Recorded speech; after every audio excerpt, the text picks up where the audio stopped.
Call your friends you love, ones who you know that if you called them at 3 o'clock in the morning, they would answer the phone. Do not do this with family. It doesn't work. Those relationships are too close. Do it with the friends you love and ask them the simple question, why are we friends? And they're gonna look at you like you're crazy because the part of the brain that controls feelings and behavior doesn't control language. Ironically, you stop asking the question why because the question why is an emotional question and it elicits emotional responses. After your friends say, why are you asking me this? You switch to what question? What specifically is it about me that I know that you would be there for me no matter what? And it's gonna be very difficult for them and they're gonna struggle. Don't help them. Don't let anybody else help them. You have to let them go through the uncomfortable process and you have to play devil's advocate. So they'll say things like, I don't know, you're funny, you're smart, I can rely on you. And you say, good, that's the definition of a friend. You have that with all your friends. What specifically is it about me that I know you would be there for me no matter what? You're gonna keep at them and eventually they'll give up and they'll stop describing you and they'll start describing themselves. And this is what my friends said to me. They said, I don't know, Simon. All I know is that I can just sit in a room with you. I don't even have to talk to you and I feel inspired. I got goosebumps. In fact, I'm getting them right now. So what they did is they articulated my value in their lives and I had an emotional response. So you'll get to the point where they'll say something that you will either get goosebumps or you'll well up with tears or something will happen. You will have an emotional response. You won't get the exact words of your why, but you'll get in the ballpark. If you do it with multiple friends, you'll get very similar, if not the exact same answer, because the value you have in their lives is the same. It's you. So that's a fun way to find your why.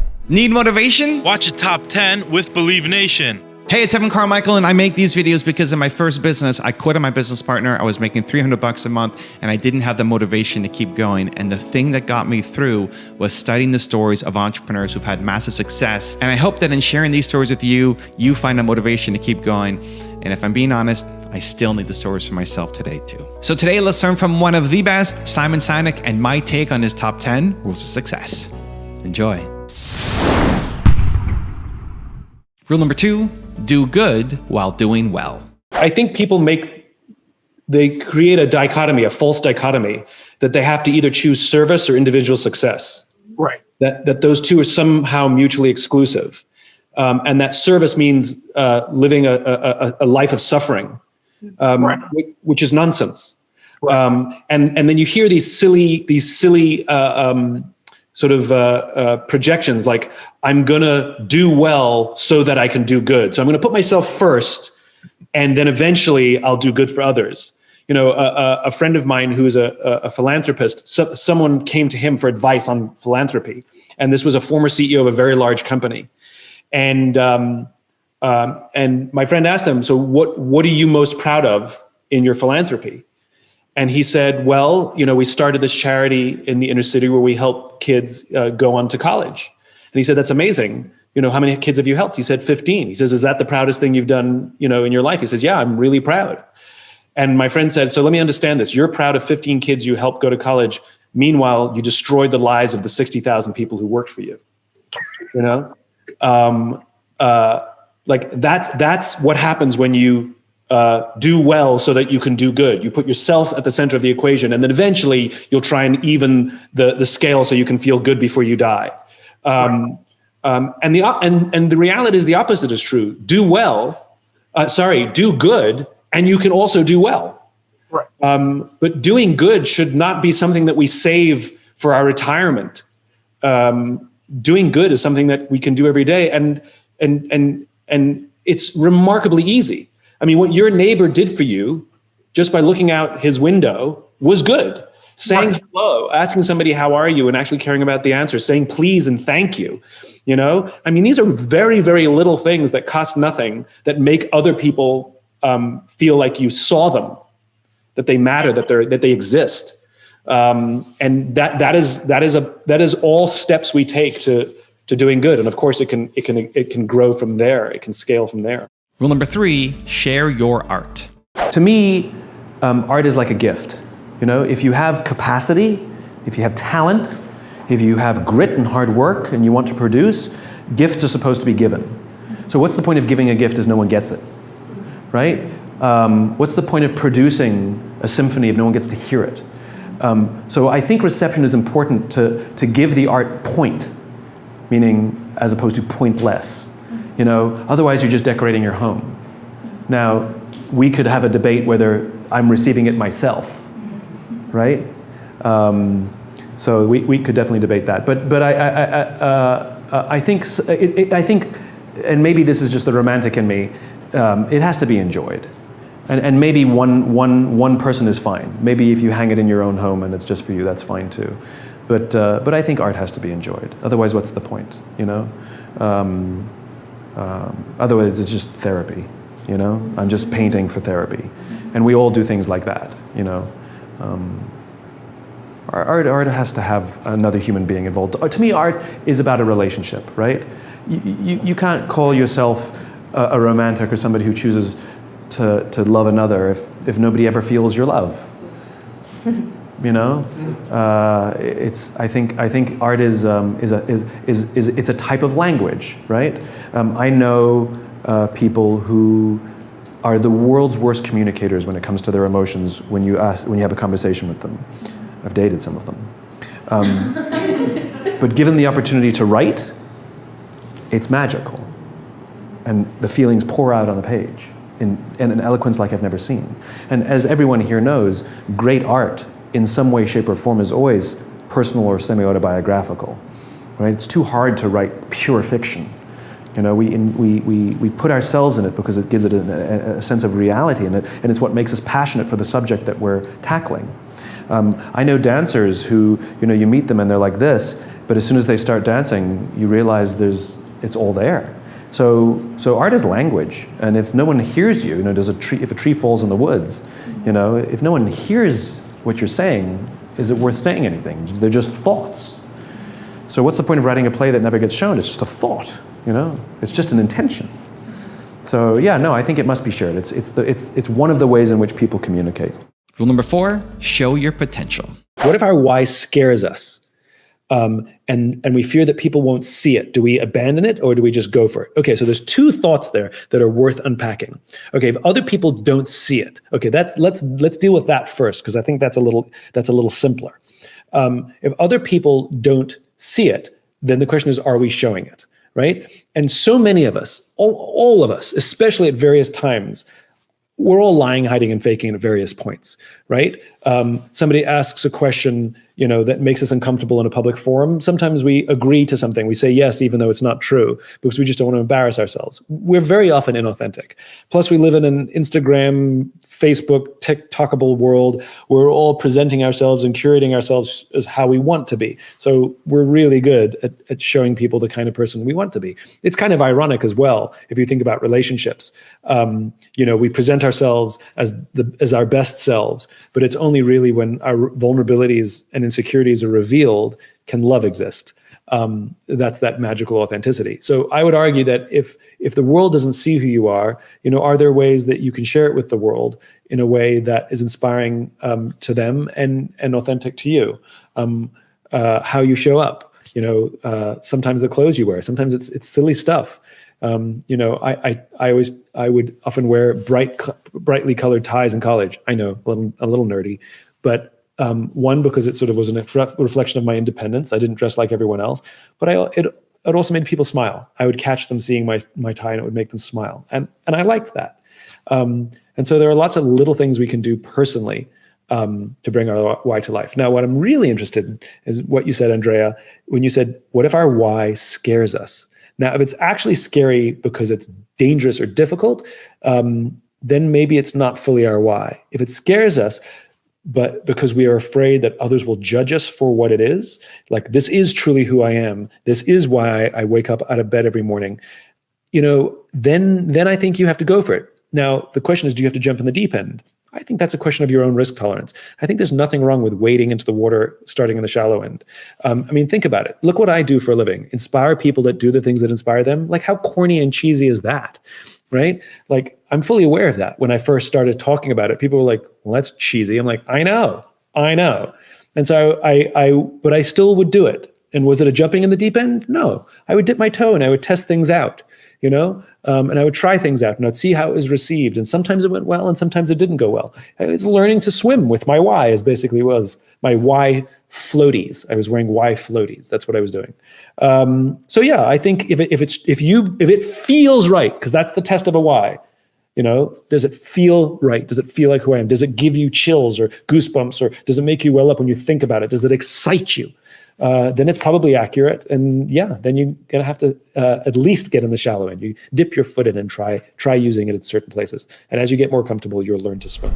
Also, to make sure you're actually taking action after watching this video, I've designed a special free worksheet just for this video. The worksheet will highlight all of the lessons learned in this video, as well as pull out our 3 favorite learnings and quotes that will inspire you to actually do something. The worksheet will also give you space to write down what your key takeaways are and your specific plan of action to make sure you're getting results. If you want the worksheet designed specifically for this video, absolutely for free, there's a link in the description below. Go click on it and start building the momentum in your life and your business. I'll see you there. Rule number 5, enact good values. So my favorite definition of culture is culture equals values plus behavior. And so you have to have a clear set of values first. And innovation, honesty, these aren't values. Those are the things we write on the wall, but those are nouns. And if it's values plus behavior, it's things we want people to do. Everybody thinks they're honest, yet everybody tells lies. So the value isn't be honest. The value, or honesty, the value is tell the truth. The value isn't innovation. You can't walk into someone's office and say, a little more innovation today, please, right? You can't innovate. You can't execute on innovation. It's not an instruction. But you can tell people, look at the problem from a different angle. Like that's something you can do. So and by the way, your values are not aspirational.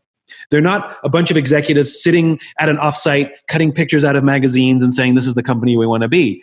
Your values are who you are when you are at your natural best.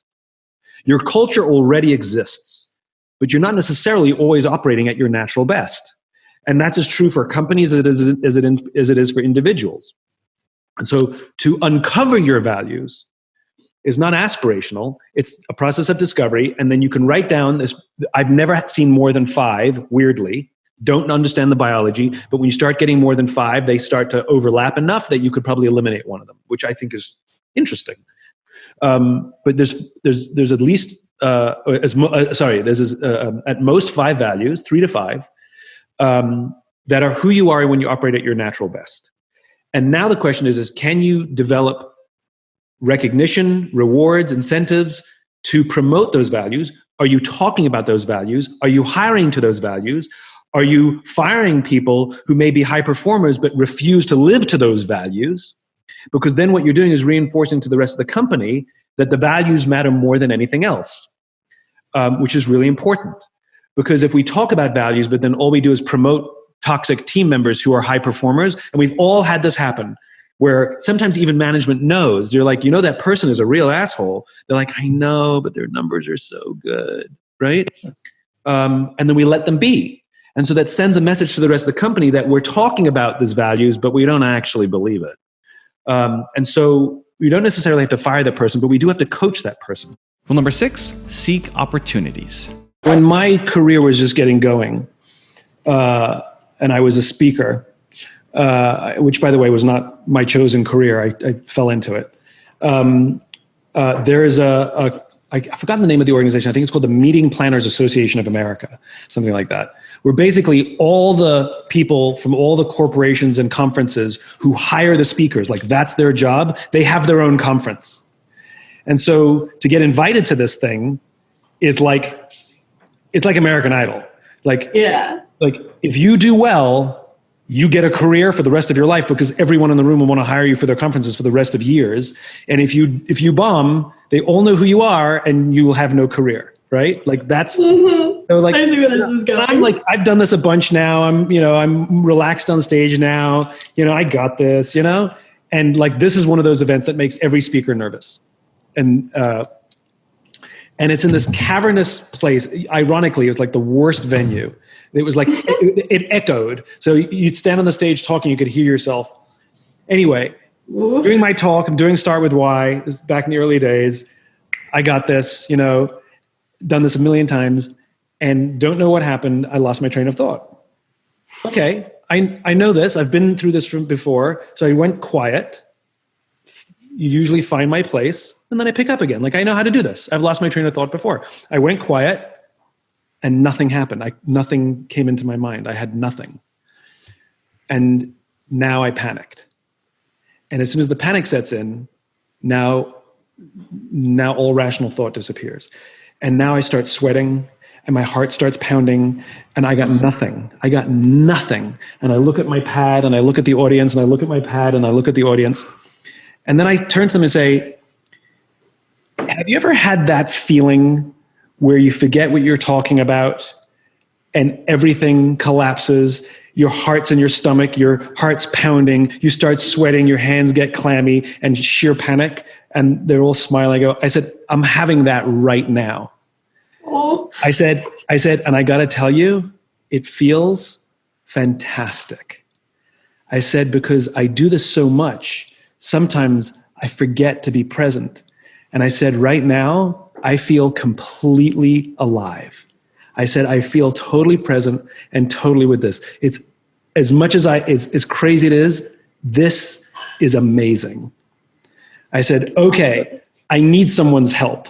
Can somebody please tell me what I was just talking about? Because I do not know what I was talking about. And they all erupted in applause. I got more applause for that than for the actual speech. So funny. But the point is that in every cloud there is a silver lining.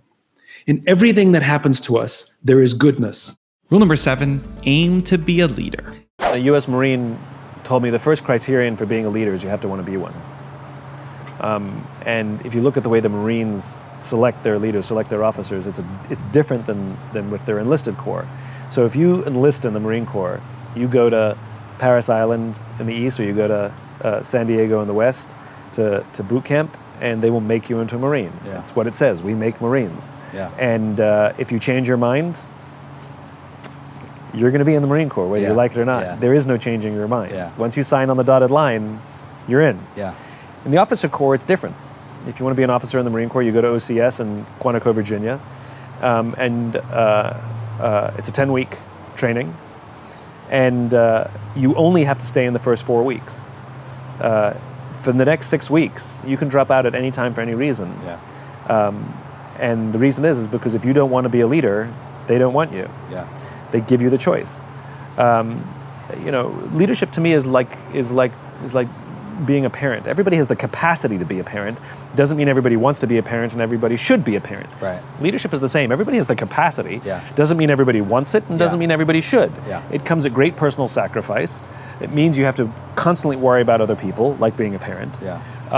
You have to love them whether you chose them or not. Yeah. Yeah. Your team. And there are skills to being a parent. And everyone who's ever had a child starts reading books when they find out that they're pregnant for the first time. They start asking their friends, they start asking their parents for advice, and it's constant. Whether the kid's struggling at school or struggling at home or having a good time, it's all the, it's like I hate hanging out with my sister and my brother-in-law when they're with their other friends who have families, because all they talk about is kids. Yeah. Right. Well, leadership's the same. Yeah. Leadership's the same. The great leaders that I know are all students of leadership. They're obsessed. Yeah. They're constantly talking about it. They're reading books about it. They're watching talks about it. They're reading articles about it. They get together. It's the topic of conversation. Sure. And so, if you want to learn the skill set, number one, you have to want to do it, and B, you're gonna have to do some work. Yeah. It takes effort. Rule number 8, learn to spark motivation. I don't think you can motivate the unmotivated. I don't think you can motivate people. People either are motivated or unmotivated. I think you can inspire people. You can motivate people with sticks and carrots, offer them bounty or threaten punishment, and you'll get behavior that you want. Is there loyalty? Is there love? Absolutely not. Usually, when people are unmotivated, it's not necessarily them. It might be the situation they're in. Maybe they don't belong in the culture. Maybe they feel unseen or unheard. Maybe they're scared. Maybe they're unprepared. So we have to, when somebody's unmotivated, let's not label them as unmotivated first. What are the 20 other things that it could also be? Let's start there. Now, are there some people in the world who are unmotivated? Absolutely. You hired them. which means you bear some responsibility if it's time to transition them, to help them find another place where they're going to be a better fit. We can't yell at them and call them stupid and unmotivated and push them out the door. We have to bear some of the responsibility. We hired them. And if we made a mistake and hired somebody who's a bad cultural fit, then we have to take care of them and help them transition to somewhere where they're going to be a better fit. I think that if we only focus on motivating people, and that's a factor, then you're only going to get very finite thinking. An excessive amount of motivating things, like hit this number, get this bonus, you'll get a motivated employee pool that doesn't care about each other, might stab each other in the back, and eventually will take a better job somewhere else. We have to inspire people. We have to give them that sense of cause and vision that their work is worth more. We have to make them feel like they matter and feel like they're seen and heard and understood. And what ends up happening is those people are not only more motivated and inspired, but if they're offered a better, higher paying job somewhere else, they turn it down.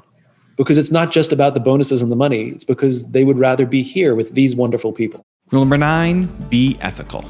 So ethical fading is a really amazing and fascinating social phenomenon.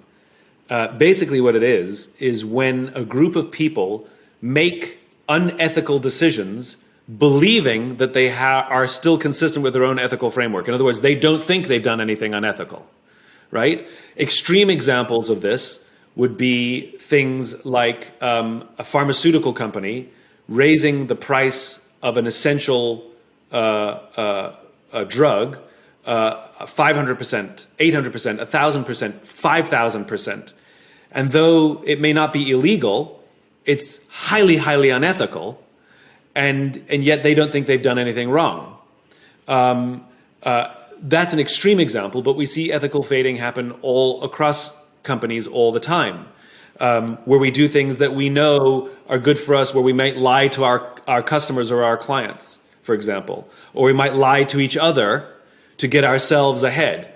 These are all demonstrations of ethical fading. The way in which ethical fading happens, as you said, one of the ways is just a ridiculous, unbalanced amount of pressure on short term, which forces us to think about ourselves or only think about that short term goal. And then we can rationalize, well, everyone's doing it. It's what the company wants me to do. How else am I going to get ahead? I have to put food on the table. It's the system. It's, we can rationalize the behavior. Also the slippery slope. We do something a little bit once, it worked. We do it a little more, it works. We do it a little more, it works. And before you know it, you have full-blown ethical fading. And so the way you combat ethical fading, and like I said, I gave you an extreme example of the pharmaceuticals, but we see low-level ethical fading across a lot of companies, unfortunately. And the way you combat it is one, good leadership, where that kind of thing is not tolerated. So, for example, it's totally normal for people to have unethical ideas, but the question is when do they get caught? So, in an unhealthy company, that unethical idea is implemented until social pressure or the law intervenes, or there's a scandal, right? And then we say, "Oh, we're terribly sorry. We're a very good company." After you got caught.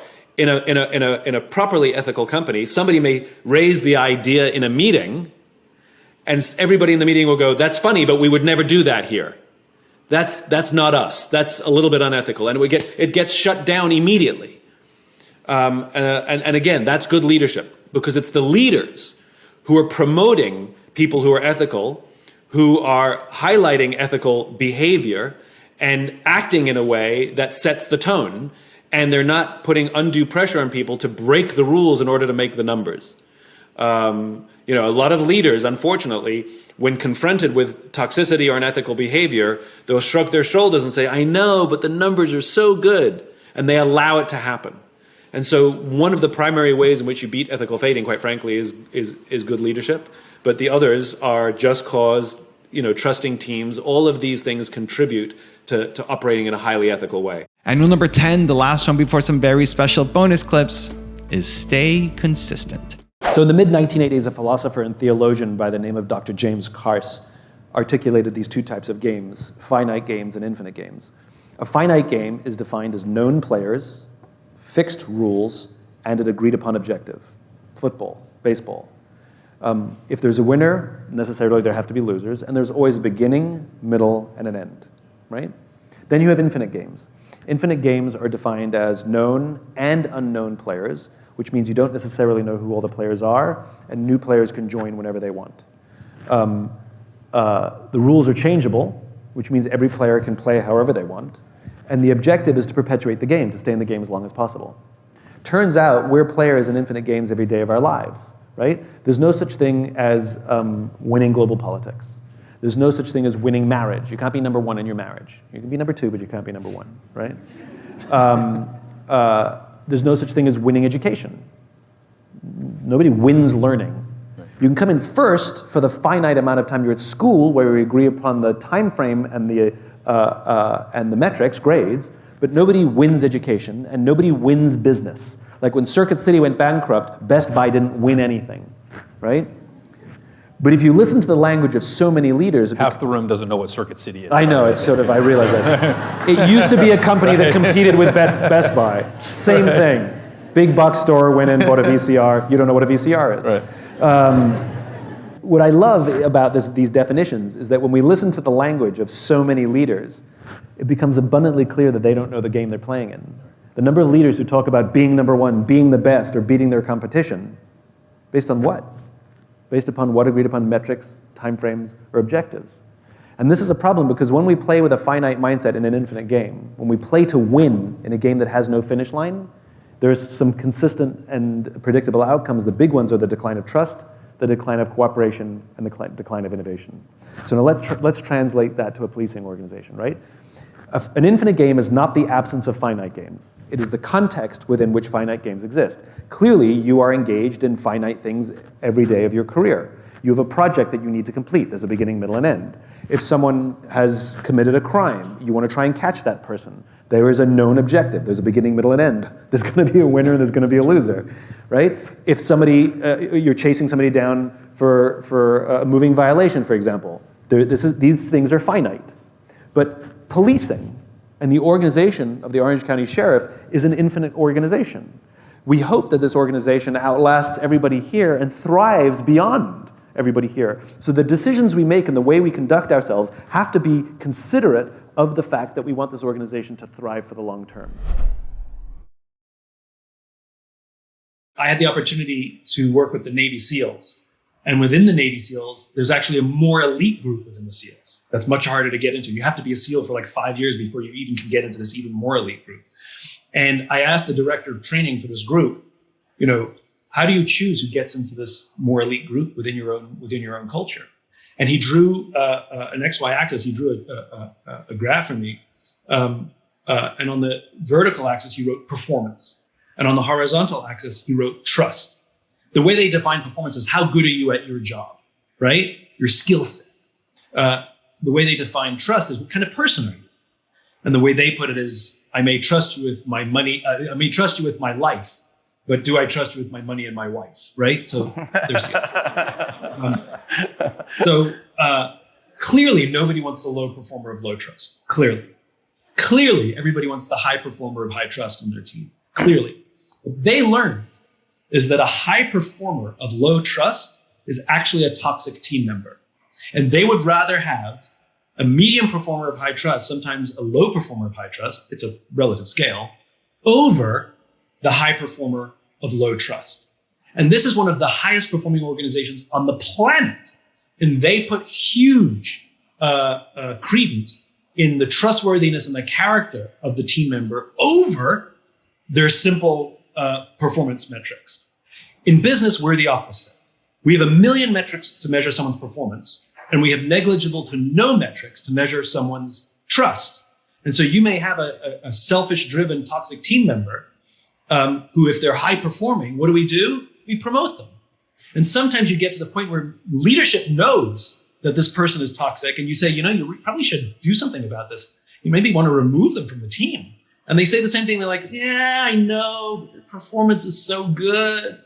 You are literally just waiting for something to collapse, meaning either other people will leave, or the culture will start to crack, or there's a scandal, or that person will leave because they get a better job offer. They're not loyal, so they may be your highest performer, but they're not loyal. What the SEALs learn is sometimes these medium performers of high trust are your best natural leaders. The irony is, if you go to any team, it's actually really easy to find these toxic team members. That's the irony, even though we don't formally measure it. Go to any team and ask them who the asshole is, and they'll all point to the same person. Okay? And that's an opportunity to coach them. I don't believe in firing them. I believe in coaching them. We let people go when they're proved to be uncoachable. And by the way, if you go to that same team, you say, who do you trust more than anybody else? Who's got your back no matter what? Who's always there to help you? They'll probably also point to the same person who might be your best natural leader, and they may not be your best individual performer. First and foremost, we have to understand that there's no such thing as certainty of outcome. And this is why, this is a huge difference between finite mindsets and infinite mindsets, right? A finite-minded leader is afraid of surprises and does not like uncertainty, which is why they like to work in very short time frames, because you can actually affect quite a lot of certainty if you only think quarter to quarter, maybe year to year. But if you start thinking in 5 and 10 year increments, we all know we have zero control over those outcomes. So finite-minded players like to play with very short time frames because it makes them feel better, even though the game is infinite. So it's actually, again, sort of a stupid idea. Infinite-minded players embrace uncertainty and find opportunity in surprise. And so where something goes wrong or different, and just as an aside, I got such a kick out of when COVID struck, everybody was talking about during these uncertain times. Newsflash, all times are uncertain. There's never been a time in history ever that was certain. All that happened was something that we didn't expect took place that reminded us that time is uncertain. And for the finite-minded players, the immediate reaction was panic, right? What am I going to do? How am I going to survive? And try double down on the old way of doing things, hoping that if I just did it more, or at least attempt to do it online, that it would survive, right? The more infinite-minded players, and this has nothing to do with stress. We can still have high stress with what was going on. But the more infinite-minded players saw the sudden change in their business and thought, ooh, okay, this is an opportunity. What can I do with this? And instead of doubling down on the way they used to do things, but doing it online, they said, okay, the times have changed, the way I operate my business have changed, all the things that I used to be able to do, like having lunch with people, can't do anymore. So given what I know now, if I was starting from scratch, I have something really valuable and important, how would I build my business today to still provide the value to the people who are looking for the thing that I offer?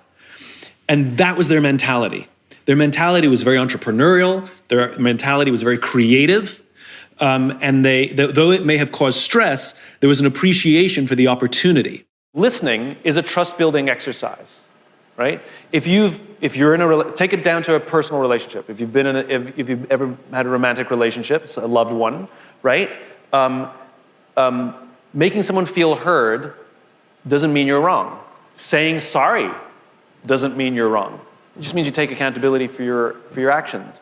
And I think it is important that when somebody objects to vaccination, that we don't demonize or villainize them, but we attempt to hear them, make them feel heard. Doesn't mean we have to agree, but they have to feel heard. And listening is not hearing the words. It's making the other person feel that they were heard. We don't get to decide when hearing has happened, when listening has happened. They do. And by the way, it's not 100% successful either, because some people are just hell-bent on, but that's a minority. And so I think the exercise is sitting down with people and say, tell me what you're going through. Tell me what you're afraid of. I want to understand, because we're trying to make everyone safe. I want to hear what your thing is. And let them tell their story. We have no answers. We're not there to object. We're not there to react. We're not there to fix or tell them that they're wrong. Women are better than this than men. And I think that has to happen. And it can happen simultaneously. They are not mutually exclusive. I'll give you one example, which is I have a friend who refused to get vaccinated. And I sat down with her and I said, tell me your reasoning, right? She goes, well, this new technology, like, we don't know, it hasn't been out long enough. Like, we don't know. So what I hear is fear of the unknown, okay? I go on, and I let her talk and say her thing and explain all the things, and I simply said, so you're afraid of the mRNA technology, right? Yes. I don't want them screwing with my DNA. I said, well, just so you know, it's 20-year-old technology, but then I found something I could agree with her. But you're right. It is the first time it's been commercialized. You're absolutely right. This is the first time we've put it in the market. So I affirmed her fear. And then I said, do you get flu shots every year? She goes, I do.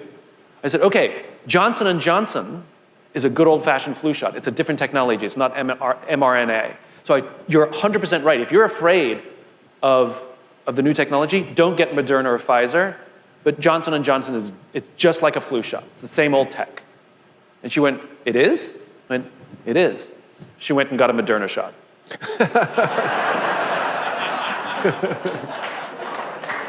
Because she just wanted to be heard, because most of her friends, when she said, I'm not getting vaccinated, yelled at her, told her she was stupid, told her she's an idiot, told her she's letting her friends down, told her she's making other people sick, told her she's a risk to society.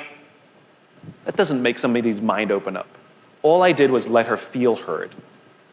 I think we have to do that. Find a friend you love, and one of those people who, if you called them at 3:00 in the morning, you know they'd take your call and you would take theirs. Don't do this with a spouse. Don't do this with a sibling. Don't do this with a boyfriend or girlfriend. Those relationships are too close. But find a best friend and ask them this simple question: why are we friends? And they're going to look at you like you're crazy, because it's very hard for the human brain to put our feelings into words, because the part of the brain that controls our feelings doesn't control language. This is why we use metaphors and analogies, and why we struggle to tell people how we actually feel. It's because it's a different part of the brain. And so they're going to look at you and be like, I don't know. Why are you asking me this? And you say, come on, I know you've been there for me my whole life. And then you actually stop asking the question why, ironically. You actually ask the question what. You say, come on, what specifically is it about me that I know you'd be there for me no matter what? And they're going to hem and haw because it's hard to put into words. Don't help them. Don't let anybody else help them. And they're going to start describing you. I don't know. You're funny. You're smart. You're honest. You've always been there for me. You go, good. You play devil's advocate. Good. That's the definition of a friend. What specifically is about me that I'd know you'd be there for me no matter what? And again, they'll hem and haw, and some will get through this quickly, and some will get through it slowly, and it'll be a struggle, and you have to continue to play devil's advocate. Good, that's the definition of a close friend. What specifically is it about me? And eventually, they'll give up. Eventually, they'll stop describing you, and they'll start describing themselves. Like my friend said to me, Simon, I don't know. All I know is that I can sit in a room with you. I don't even have to talk to you, and I feel inspired, and I got goosebumps. In fact, I'm getting them right now. They will put into words the value you have in their life, and you will have the emotional reaction. You'll either well up with tears or you will get goosebumps. This puts you in the ballpark. This is where your why lives. And if you do this with multiple friends, they will say the same kind of thing. In fact, sometimes they'll say the same exact thing, because your why is the thing you give to the world, and amongst your closest and best friends, it is the space you fill in their lives. So that's a fun little way you can find your why. We don't teach difficult conversations. We don't teach conflict resolution. We don't teach de-escalation. And we don't teach how to give and receive feedback. We don't teach how to treat ideas. We don't even teach people how to have a meeting. Like, we don't teach any of these things. And so we're just leaving it up to chance to hope that somebody knows what they're doing, which we would never let somebody on the front line do. We give them tons of training on how to do their jobs. So part of it is the skill set that we can train. The other thing is a lot of leaders, I think, are afraid of doing things for fear of saying the wrong thing. And again, this really lends itself to the training we need to give our leaders. And especially, I think this was really exaggerated after the murder of George Floyd, where so many leaders did nothing. They're not bad people, they were just so afraid of saying the wrong thing or inflaming a situation or triggering someone that they chose to just do nothing. And so one of the things we need to do is teach people how to lean into tension, and to learn how to de-escalate one's own anger or one's own trigger. And again, you brought it up before, which is, and replace it with curiosity. Tell me more. What else? I'm struggling to understand.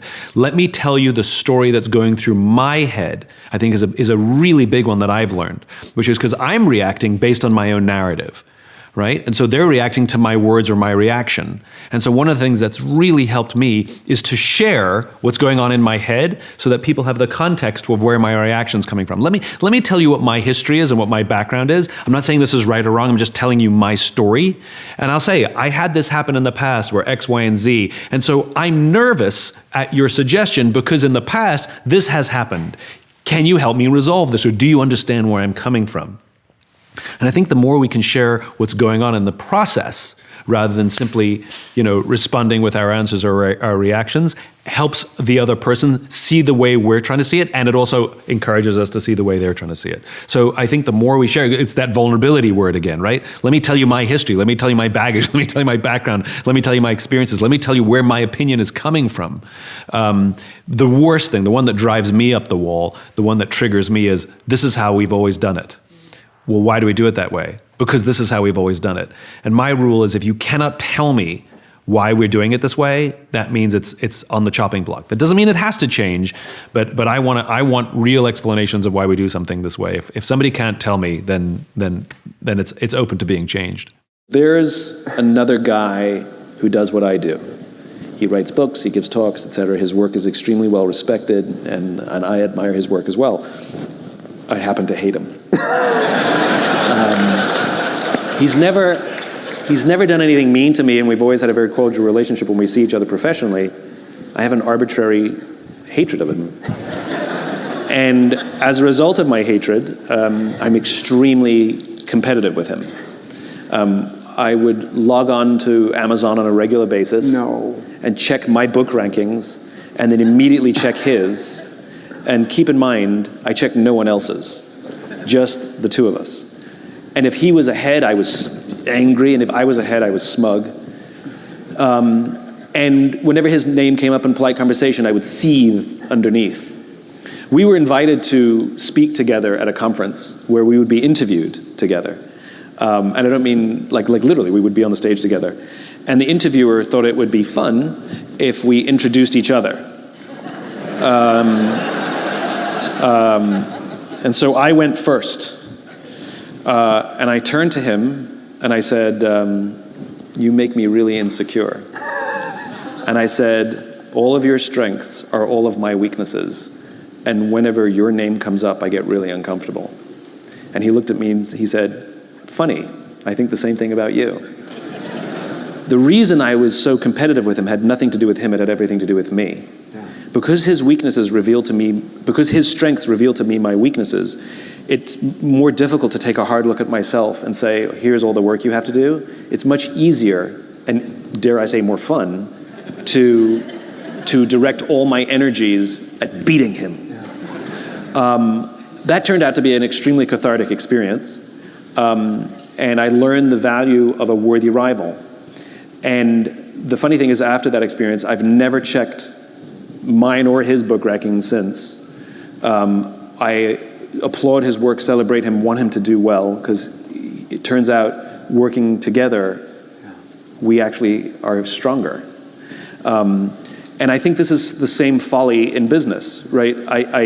Which is we decide who our competitors are, and then we obsess with beating them. Like ABC, NBC, CBS, and Fox were obsessed with beating each other, and all they did was look at Nielsen ratings every morning. And then Netflix came up and didn't, who cares? They're all blew them out of the water because they weren't even looking. They weren't even watching. Because that's the arbitrariness of, I remember back in the early days when I first started my career, I was in the ad business and I was junior dog's buddy to the junior dog's buddy. And I was on the competitive analysis team. And basically what that meant was we studied the competition and we put together decks to the executives of, look what the competition is doing. And We sometimes would hire outside consultants to run, research for us. And if it was too expensive to study 7 of them, we'd cut it down to 4, which is hilarious if you think about it. So you're making decisions based on 4 and anyway, you get my point. So I think the value of the other players in your industry, of the other players in the game, is not to beat them, because there's no such thing. As I said before, Best Buy didn't win anything when Circuit City went bankrupt. But it's to recognize and respect them. There are some players who do some or many things better than you. Maybe they have a better leadership, stronger culture, better marketing. Maybe their products are better designed. Who knows what? And instead of trying to beat them, which could mean you choose underhanded things or just drop your price, you actually say, okay, let's make our product even better. They have revealed our weakness. Let's now work on that. Because the only competitor in an infinite game is yourself. We don't have to like our jobs every day, but we do get to love our jobs every day. It's like you don't like your children every day, but you love your children every day. So having a hard day, that's fine. But the question is what do we fall in love with? And at the end of the day, the reason that we stay or leave a job is because of how we feel about that job. I think we misunderstand when we think people just leave for money. If they just leave for money, then they never really had strong feelings at the company in the first place, right? Because when people feel loyal to the company, they turn down jobs that offer them more money. Or if it's so tempting and the numbers are so high, then they go to their company and say, listen, I was offered this job. It's very tempting. There's a lot of pressure, but I don't want to leave. Is there anything you can do to help me stay? Right? So, there's the point is they're open about it. And what makes people want to have that conversation, like I said, is that they're seen and heard. The best companies have all kinds of programs inside the company to help the person grow as an individual. Now, we talked about, listening skills and these kinds of things. These are valuable for the work that we do, but it turns out that those skills also help us as parents. They help us as spouses or as boyfriends and as girlfriends. These are valuable skills in life, And I think that we forget that. We talk about hard skills and soft skills as if those things are opposite. I hate the term soft skills. Hard skills and human skills. And the more that we invest in human skills, in addition to the hard skills that we're teaching, the more people feel like they're growing as individuals. I'm a better version of myself now than I was when I started at this company, because the company is actually helping me in personal growth. WD-40, which is a company that I admire their culture, the lubricant company. They train their managers to be coaches. So literally like executive coaching training, that kind of thing, but they train their own people to have that skill set so that they're equipped to help their people who have challenges. And especially with younger generation, the younger generation is asking companies to provide everything. We want to have our sense of belonging, our sense of community, our sense of personal growth, our sense of purpose to come from work. It didn't used to be like that 40 years ago. And so there's a huge pressure on companies. And so I think what entices people into the company and into the industry is not just come and do cybersecurity. There's a percentage of people who are, de facto interested in that, but rather tell them the kind of experience they're going to have, tell them what they get from the company, and you'll find it remarkable how many people will all of a sudden be interested in the category in the company because of what they get holistically, not just what they get from the product. One of the things that we do is creating a culture in which people understand that the reason we're giving feedback is not to quote unquote criticize them, but to help them grow as human beings. And that has to be established. Like this is what the advice I offer is it's not just a checklist that you do and everything goes fine.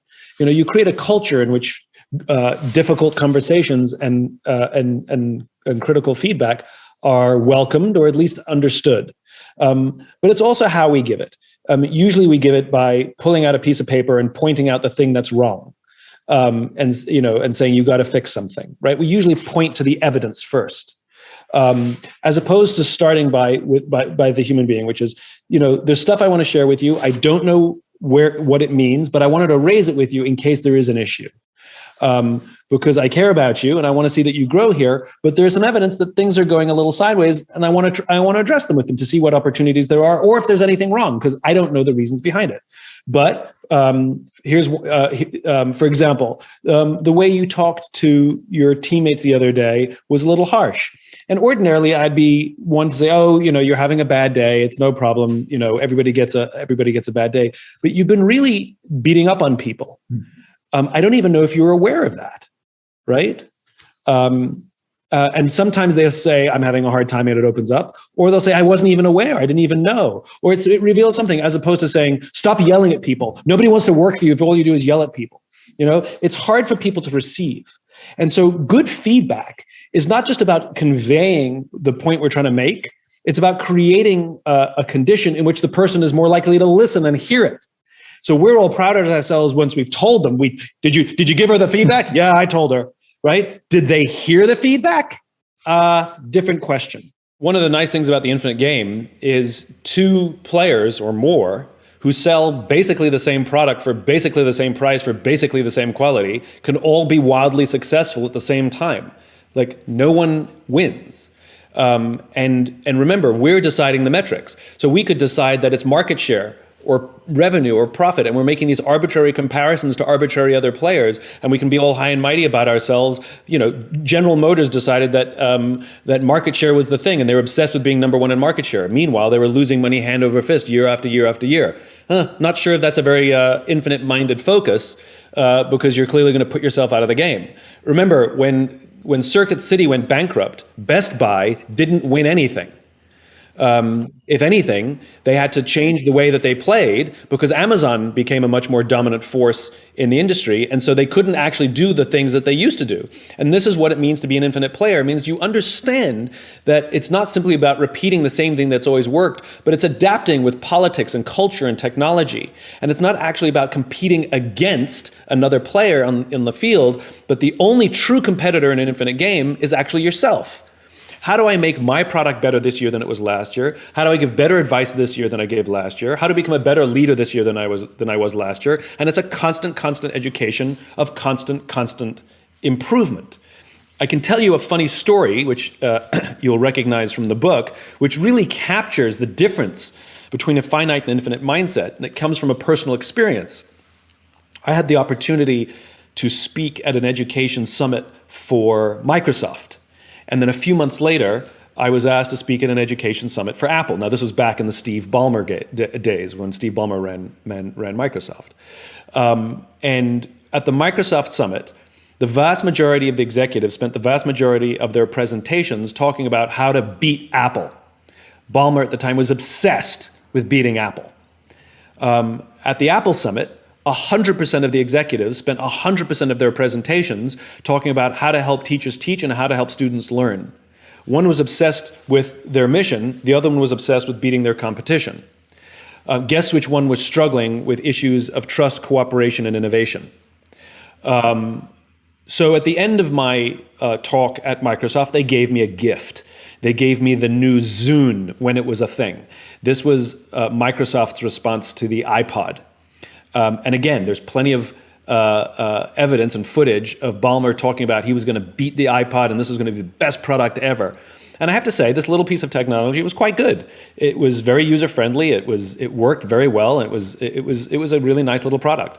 At the end of my Apple talk, I was sharing a taxi with a senior Apple executive, and I couldn't help myself. I just had to stir the pot.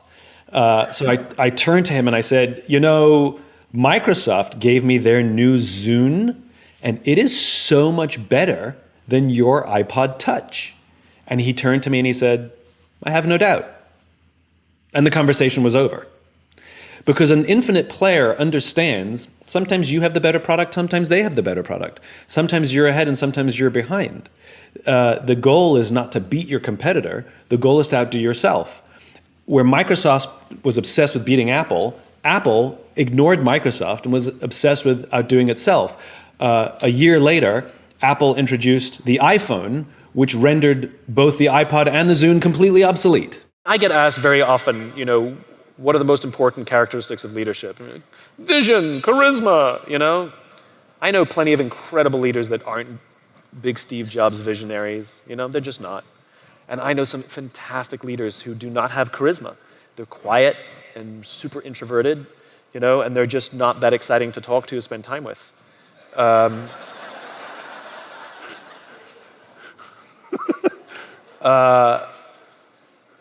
When I say charisma, I mean the traditional definition of it, which is more about energy.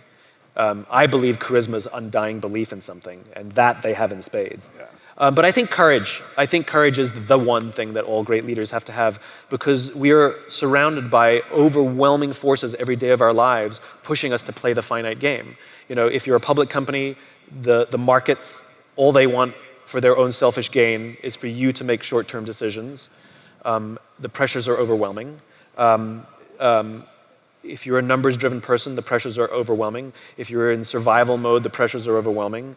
If you have a spouse who spends more money than you can make, the pressures are overwhelming. All the pressures around us, even the way we treat competition versus rivalry, like we feel like we have to win all the time. The pressures every day on us are absolutely overwhelming for us to be finite and to prioritize the short term over the long term, to prioritize the urgent over the important. And it takes unbelievable courage to put the important before the urgent. It takes unbelievable courage to resist all the pressures coming from selfish outside parties. It takes unbelievable pressure to do the right thing. They happened to have a coffee bar in the lobby of the Four Seasons in Vegas. And so one afternoon, I went and bought myself a cup of coffee. And the barista working that day was a kid named Noah. Noah was funny and charming and engaging, and I spent far too long buying a cup of coffee because I just so enjoyed talking to Noah. So as is my nature, I asked Noah, do you like your job? And without skipping a beat, Noah said, I love my job. Now, in my line of work, that's significant. Like is rational. I like the people, I like the work, you know, I get paid well, I like my job. Love is emotional, it's a higher order connection. Right? Like, do you love your wife? I like her a lot, right? Clearly, it's clearly a different standard, right? So when Noah said, I love my job, my ears perked up. This kid has an emotional connection to his work. So immediately I followed up and said, tell me specifically what the Four Seasons is doing that you would say to me, you love your job. And again, without skipping a beat, Noah said, throughout the day, managers will walk past me and ask me how I'm doing, ask me if there's anything that I need to do my job better, not just my manager, any manager. And then he said, I also work at another hotel. And there the managers walk past us and catch us when we do something wrong. There the managers are always trying to drive performance and make sure we hit our numbers. He said, there I'd like to keep my head below the radar, get through the day and just collect my paycheck. Only at the Four Seasons do I feel I can be myself. Now, this is the exact same human being working at two different companies. And yet our experience of him will be profoundly different, not because of him, but because of the leadership environment in which he works. You know, I get this question all the time. You know, Simon, how do we get the most out of our people? People are not a towel that you wring them out to see how much you can get out of them. You know, it's That's a good one, man. It's a flawed question. The question is, how do we create an environment in which our people can work at their natural best? And that is the art of leadership. It's creating an environment in which relationships can thrive, in which trust can thrive. And we all know what it feels like to be on a trusting team, right? It means that we feel psychologically safe enough to raise our hand and say, I made a mistake. Or I need help, or I'm having trouble at home and it's affecting my work, or I'm scared, or I don't know what to do, without any fear of humiliation or retribution, but rather to say these things with the absolute confidence that someone on our team will rush to support us. Unfortunately, we also all know what it feels like not to work on a trusting team, where admitting any of those things could hurt your chances of promotion, could hurt your chances of, you could be humiliated. And so when we work on teams where leadership is creating an environment where trust is at a premium, we force our people to come to work and lie, hide, and fake, where they're pretending that they've made no mistakes, They're lying, hiding, and faking. And eventually things will crack and things will eventually break. And when you talk about reinvention and you talk about innovation and you talk about challenging the status quo or whatever it is, necessarily there's risk, and necessarily there are mistakes, and necessarily there's stupid ideas. And you have to create an environment in which that's good. The alternative is everybody playing it safe, which is not the way that leads to vast or significant improvement. I think one of the essential skills of being a good coach is listening. And this is a skill that is not taught in school. We don't learn it on home, unfortunately, and we don't learn it at work. Listening is not hearing the words that are spoken. That's like my favorite quote that you say. Go ahead. I'm sorry. Listening is, I thought I was being original. The listening is not about hearing the words that are spoken. It's not being able to parrot back what somebody said to you. Listening is listening for meaning, right? You are a good listener. The test for being a good listener is if the other person feels heard, right? Say that again. Right? Write that down. So I mean, we've all had, we just take it out of the context of business, right? We've all had an argument or wanted to share our feelings with a friend or a loved one, right? Spouse, girlfriend, boyfriend. You're sitting on the couch and you say, something's bugging you, and you say, can I just tell you something that's bugging me? And they respond by trying to fix it. Or they respond by pointing out the facts that may or may not align with how you feel, right? Well, that's impossible because this is what happened. And what they're missing is you're not looking for them to compare the facts of what's being said. You just want to feel heard. You just want somebody to go, oh my God, that's really hard. Yeah, I hear it. I hear that. Thank you for sharing that with me. That must be difficult. Thank you, that's all I needed, right? I'll give you a very funny example of bad listening. So I used to date a girl who's an air traffic controller.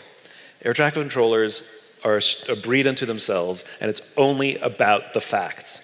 And I woke up one morning, I had something in my eye, and I couldn't open my eye, it was hurting. And I'm like flushing it out with water, and nothing's working. And I couldn't even open my eye, and I have her come, I'm like, come here. I'm like, look in my eye, do you see anything? Do you see anything? And she looks in, she goes like this, and she goes, there's nothing there, and then walks away. And I eventually, whatever it was, I eventually was okay. And I went up to her, I was like, WTF, right? I'm like, I had something in my eye, you just walked away. And she's like, there was nothing there, so what do you want me to do? I was like, a little sympathy? She's like, well, that's not gonna get anything out of your eye. Listening is standing by my side while I'm flushing it out with water and go, oh my God, that must hurt so much. Yeah, it does, thank you, right? That's listening. And if somebody can learn to listen, and now this is where it gets actionable. This is not me just waxing philosophical and telling funny stories about listening. My friend Will Guerrero, how many of you are restaurant people? Have you ever heard of 11 Madison Park? So at some point in New York City, 11 Madison Park was the best restaurant in the world, right? Ranked #1. And Will believes in this, he was the former owner, he believes in this concept of unreasonable hospitality, which is going to what good service is and then going way, way, way beyond. And one of the core tenets of unreasonable hospitality is learning to listen. And I'll give you an example that directly impacts your business. Most agents don't listen. And I'll give you an example. What do you do for your clients after they close on a home, right? It's very common. We've all bought a home too, right? Which is you walk into this new home that you just bought as a buyer, and there's a bottle of champagne in the fridge. There's a basket of flowers on the dining room table. The same basket of flowers that you gave to every other client, the same bottle of champagne that you gave to every client. Generic. I'm a number. It's just rote. But if you were listening, while they were looking at all those homes, and they saw this one little room that was too small to make a bedroom, it was just sort of a stupid little nook that nobody really understood why that room existed in the house, and your client walked in and goes, oh, I could make this my yoga room, and that's the house they bought.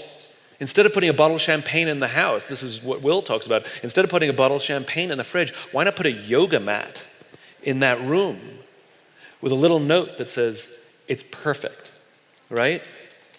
That's called listening. And every single time you go out with clients, They are telling you things. They're telling you stories. They're waxing philosophical. They're telling you what they don't like and what they do like. But the problem is you're listening to whether they like big windows. You're listening to whether they like the view. You're listening to whether they have 2 cars and they need 3 cars or whatever it is. But you're not listening to the reasons why. The why. You're not listening for the meaning. And those are the little notes you want to make that make someone feel seen and make someone feel heard. How can we ensure that we're changing with times, technology, culture, politics, and tastes, rather than just trying to beat our competitor?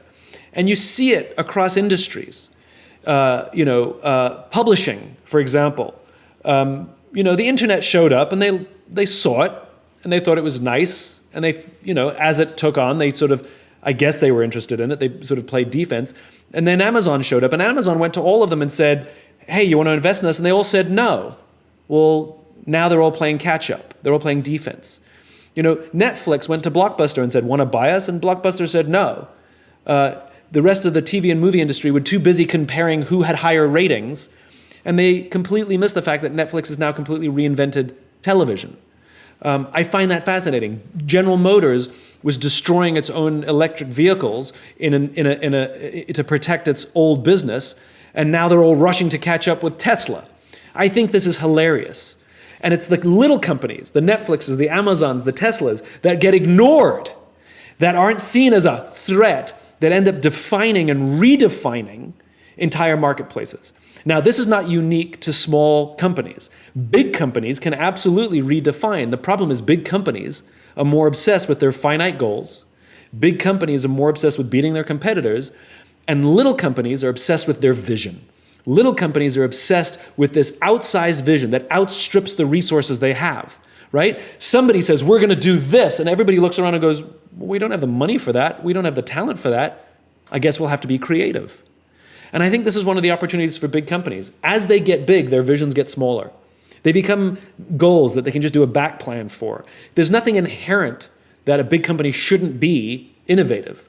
But to your point before, they become risk averse, they become stable, and at the end of the day, it takes huge vision. What I imagine is a huge corporation, a multi-billion-dollar corporation, that someone will say, we imagine a world that's so crazy and so idealistic that in this large corporation, they all look around and go, we don't have the money for that. We don't have the talent for that. I guess we'll have to be creative, which scares the heck out of the investor community. But remember, all of those companies were founded by, whether it's your Steve Jobs or all of these companies, Salesforce, they all started by young people who had no experience and only had vision. And I think there's no reason why big companies cannot be innovative. But I think it's about pushing their own boundaries and allowing for entrepreneurship. And inherent in entrepreneurship is failure. You can't experiment without failing. I remember talking to a CFO of a big company once, and he told me that he has 2 priorities for the company, innovation and efficiency. I said, good luck with that. There's nothing efficient about innovation because you have to keep trying something over and over again. There's nothing efficient about that. And for some reason, I don't know what it is, companies are obsessed with growth. And everybody, they brag, we're a hyper-growth company. Show me one article, not 10, not 15, show me one article that shows any data that hyper-growth is good for business and good for the company. There is no data to show that companies who are obsessed with growth actually build stronger companies, because they don't. And so it is a fool's errand that is promoted usually by an incentive structure that rewards short-term benefits. I think what companies can do is start to look at their incentive structures and start rewarding things like teamwork, ethics, and long-term gain. And guess what? You'll get the behavior you reward. There's no such thing as a perfect job, and there's no such thing as a perfect person. Of course there are things that we are doing that hold ourselves back, and of course there are things about the environment in which we work, whether it's the people or the job or whatever the circumstances, that may also be holding us back. I mean, but to see ourselves as victims is not the thing. Mm-hmm. But rather to seek opportunity, and it goes back to that growth mindset, which is what I've learned is one of the best ways to grow oneself is to actually help somebody on the team grow. Service. There's an entire section in the bookshop called self-help, and there's no section in the bookshop called help others. And I think what we've done is we've over-indexed on the whole rugged individualism sort of self-helpy thing. How can I be successful? How can I grow my business? How can I lose weight? How can I find love? And yet we forget, how can I help somebody else grow their business? How can I help somebody else find success? How can I help somebody else lose weight and find love, etc.? And the irony is the more that we set out to help somebody else, because we have more objectivity with other people, ironically, we actually learn to help ourselves. I tried this out. I did a little experiment. A dear friend of mine was going through a hard time. A solopreneur. Work wasn't going well. Her marriage was shaky, and she was in a bad place. And so she knows what I do for a living, so she called me up and says, would you spend some time with me? I said, of course. So every single week, religiously, we spent about 90 minutes together. She'd come over and we would talk, and I would offer her some perspective and some ideas, and she'd feel great for like a day or two, and then she'd go back. And then we'd get together the next week, and she'd feel great for a couple of days, and then go back. And this repeating pattern went on for quite a while. And then I remembered my own work, which is the idea of service, and had a little idea, which is to switch it around. And I called her up and said, look, I would like some coaching too. And it was genuine. I said, you know me better than anybody else. I trust you completely. When we get together for one of our sessions, can I use up some of the time? Can I tell you what I'm going through? And what ended up happening is we spent all 90 minutes talking about my stuff. And this went week after week after week, where she was just the advice giver. And strange things started to happen. She started to get more stability in her work, more stability in her marriage. Her confidence went up. And it was because she was helping me that she was gaining all the insights and perspective, because it wasn't personalized. It's like sales training, and anybody who's ever gone through sales training, you know this, which is you always do it with three people. You know, the person who plays the role of the salesperson, the person who plays the role of the person you're selling to, the buyer, and an observer. And it's the observer that does the learning, not the people playing the roles. Well, in this case, she got to see herself not be so close to it. It gave her objectivity. So I'm a great believer in, if you have a problem to solve at work, try and help somebody else solve that same problem.